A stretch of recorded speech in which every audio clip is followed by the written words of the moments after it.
She stands up in front of the camera, close up, and she's wearing a see-through shirt. That was the shot. In our hotel room that I wrote looks like the enchanted tea room bathroom. Those are good bathrooms. But I mean, no one's going to Disneyland right now. But yeah, this is the. Couple of years will grow out of that. If someone's actually, if you really get Disney fan, go to the parks all the time. You're like, man, this is such a new tip. Like everyone knows this. But if you ever go to Disneyland, there's these bathrooms right next to the entrance of the enchanted tea room that no one knows are there. Private bathrooms. That's your thing, right? It's one person at a time. So if you got some bubbles going on. They're really nice bathrooms that they're doing now. Like, so then we got who's the kid? His name's Kale. His name's Kale. That's about as interesting as he is. That's our Eric Stoltz, who's like her love interest, kind of. Yeah. And he's also a professor. Their relationship is very. It reminded me of Creature from the Black Lagoon, like Julie Adams and the guy, the scientist guy. Just like. Not really romantic, but it doesn't, Yeah, it's not the point. No. And then, Ice Cube is there as her, I don't know, cameraman? Who's the production manager? I wrote down Production production. manager is the other name. Oh, Gary Hoover, Denise. Yeah, baby. Probably saying that wrong. Yeah, little baby. And then her boyfriend, Gary Hoover's boyfriend is Owen Wilson, who is, what, from PA or some shit? I think he just said he's sound. Oh, yeah, they go out and get Wild Sound. Yeah. They don't say Wild Sound, they say, we're gonna go get I Wild think it's Sound. Wild Sound. No, with the emphasis. They don't say, we're gonna go get some Wild Sound. Listen. This isn't like in inside baseball or like we're getting some wild sound. It just sounds as though they had never heard that term. I see, okay. Because they go and say, like, if we were going to say it, what would you say if we were on the recorded? What, you're going to get some wild sound? Yeah. Yeah. Yeah, like, you're gonna get some wild sound. Yeah. And they're like, we're going to go record some wild sound. And Oh, it's like, a oh, weird wow, emphasis. what is that? Yeah. I see that. And for anyone who's like, we're going to talk wild sound is, for them, it's going to get jungle noises so that they can play it in the background. Yeah, if we were doing wild sound, let's say we go to a horror convention. Okay, let's go do some wild sound. We literally just hit record and walk around the convention. And you like the screaming and the people talking and shit like that. So that's wild It's like sound. this fucking satellite dish thing that he has to record. Did you get some good wild sound? Yeah, so there's this little documentary crew, kind of like National Geographic, maybe. Although I was laughing at the idea of that, like, what if they're just going down there to film Camel? Yeah. Well, we get John Behind is, I guess, our He's the host. He's the David Attenborough, kind of the British. Stuffy British guy. And then they have a fucking boat pilot, David Mateo. Kind of looks like John Bernard. A little bit. Interesting. Okay. The actor's not really in too much else. He gave me the vibes also of the guy who I forget the actor's name. Also, R.I.P. He just passed away. He was the guy who in Ferris Bueller's Day Off, where they leave the Cameron Diaz's car in the parking garage with the two parking attendants. Oh, yeah, He was like, yeah. yeah. You're right. Really taking that car off the shelf and shit. Yeah, that's The pretty. Star Wars thing, funny. Yeah, that's pretty crazy. I also love too that the David Attenborough character has giant Louis Vuitton suitcases or Yeah. He's always like rolling on the boat. yeah, he's very. Stereotypically stuffy. Him and Ice Cube Yeah, they go back. have exist just to have this like white people, black people catfish. The entire movie is very funny. They're making a documentary about the Sherry Shelba tribe, Yeah. which I don't think is real, but it's one of those isolated tribes that they're going to go look for. And, probably examining because it did not have a link in the Oh, okay. media, so it's probably not real, which is probably for the better. Have it just be a fake tribe. Yeah, especially if you're like, they course just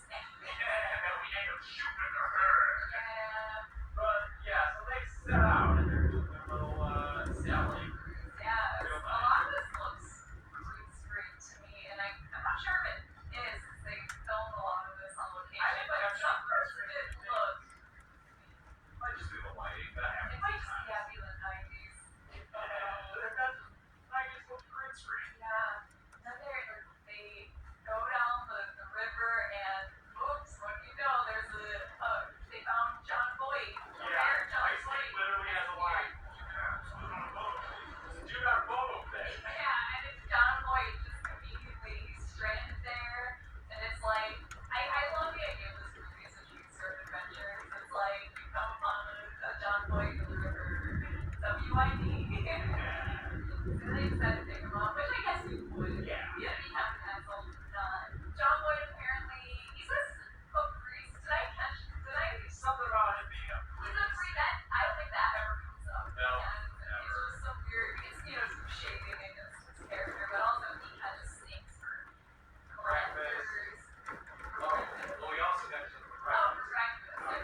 Yeah. Yeah. But yeah, he's calling the little baby birds. Well, and this is the part where I just wrote down, what the fuck is anyone? I could not understand, because you have John Boyd going back and forth with the host who is Michael Longer, so I was like, oh, I was all asleep, Michael Longer. I can show you exactly what I saw shit shot.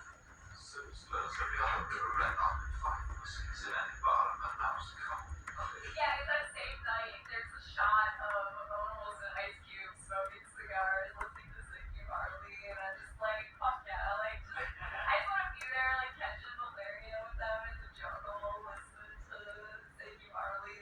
Well, they're doing that. We're getting stick POV shots of the anaconda murdering a panther.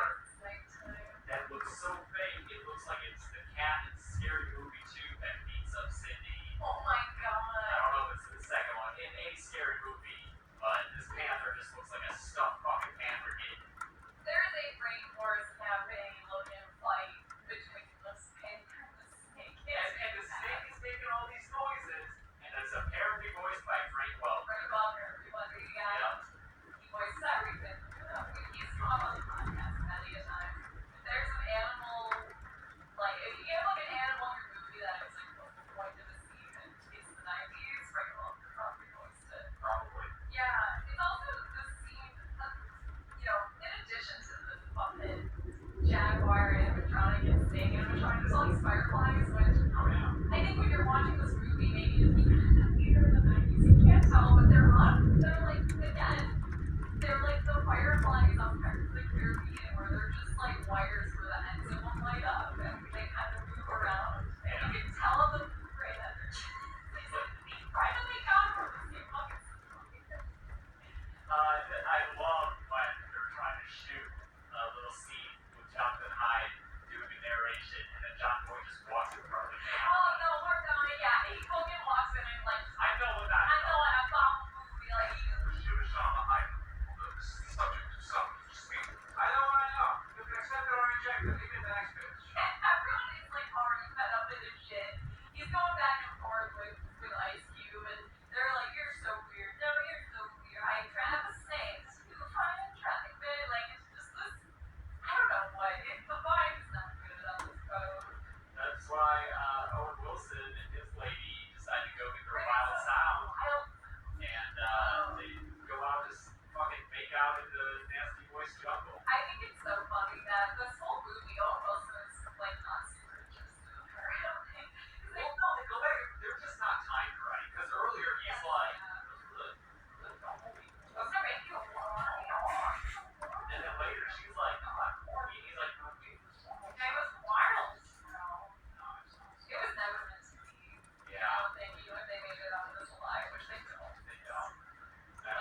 Yeah, for sure. And I remember, lots of streaming services come out, but Shudder has proven that, like, they It put has in a the work. reason that to exist. Absolutely. Yeah, Yeah. sure. And they've proven themselves to be of quality. They're constantly improving. Because I remember for a little while, there were captions on a lot of movies, and they listened to that feedback, and Yeah. now there are captions on They're great. I love them. Yeah, they're such a great service. I like, yeah, they listen to people research. Yeah, they're easy to communicate with. They have their own subreddit with a representative there that you can like talk to. They're great. And it's so cheap. It's only $5.99 a month or $56.99 a year. They've got lots of movies that I cover on the Kill Count, like Mutilator and Bloody Birthday. They've got movies that we do commentary tracks for on Patreon. Yes, yeah, if you're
got a shortcut. He didn't like.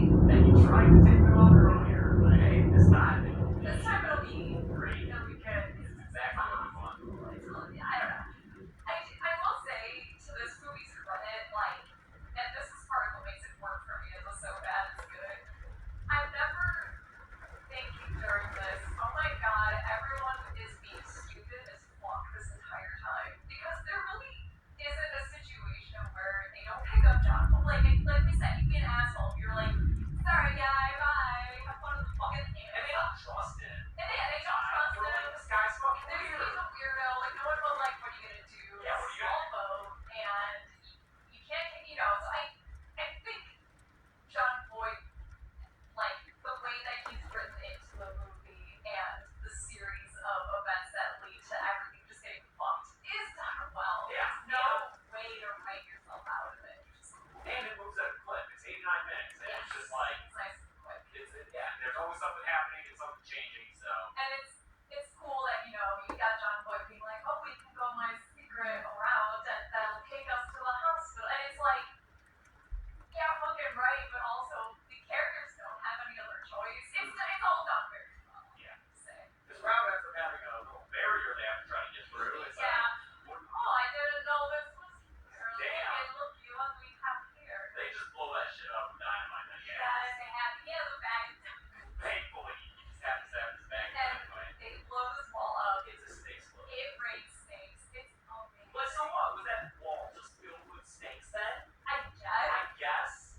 I'm not 100% Because I wonder sure. if there are snakes. There's snakes Everywhere. All different kinds, all different sizes, hanging from the fucking set. Yeah. Like, they're like batting them away. It's like John Boyd, it's like a kid running outside and it's snowing, but it's John Boyd and there's snakes everywhere. He's like, oh, my baby. No, he's like, go back home. Go back home to your mommy. Toss him in the river. Like he's loving it. This He's having a is, good time. yes. But that explosion also makes them lose all their fuel, their boat fuel. That's right. It rocks. Yeah, it rocks the boat. All their barrels fall. They just totally It's pollute that Amazon. It's great. It's fun though, because then they keep continuing on their way, and there's like an overhead shot of them going down this river, and up ahead, there's like this weird, Well, it's like a bank. Yeah, it's like a I think landmass what that it- covers the whole way, and I'm like, how are they gonna get past that? I think what it is we see some stuff like this later. I think it's just a big, giant, like, section of floating grass. Because I remember there's a shot where there's all this wavy Oh, looking yeah, grass. that's right. We were like, That's what a the weird fuck? shot. It's very disorienting, but I think it's just kind of that where it's just like floating Okay, water grass. it's fine, it doesn't matter. Yeah. They come across Danny Trejo's boat. Yes, and they think, okay, maybe there's some fuel in here. I know, yeah, there you go. They lost all their fuel. Cool. That's the motivation for all the shit that they're doing the rest of the movie. They're always looking for fuel. Yeah, so they sail past this wreck. All right, Mateo and John Boyd and Ice Cube are gonna go and look for fuel. And this is when we realize that we know John Boyd is not up to any It's good not here, up and up. but we see that newspaper clipping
exchange with John Boy, and all of a sudden, he's fine when John Boy shoots a gun at Ice Cube, and then like John Boy like shoots a warning shot at Ice Cube, and Owen was like, I don't think so. Like he does the Yeah, what is? Yeah, I don't think so. Which is hilarious. It just someone else firing a gun at Ice Cube and almost being like, yeah, take that, bitch. Like he's like he becomes so he's evil such a so villain. fast. That's like what? I do wish we maybe had, instead of like a scene of those two trying to fuck in the woods, and maybe we get a bit of like, are they younger? Or they Or maybe it's like, that oh student man, dead? yeah, They can't afford to get married or something. something like that. Something. But no, it's just like this. He's just like, oh,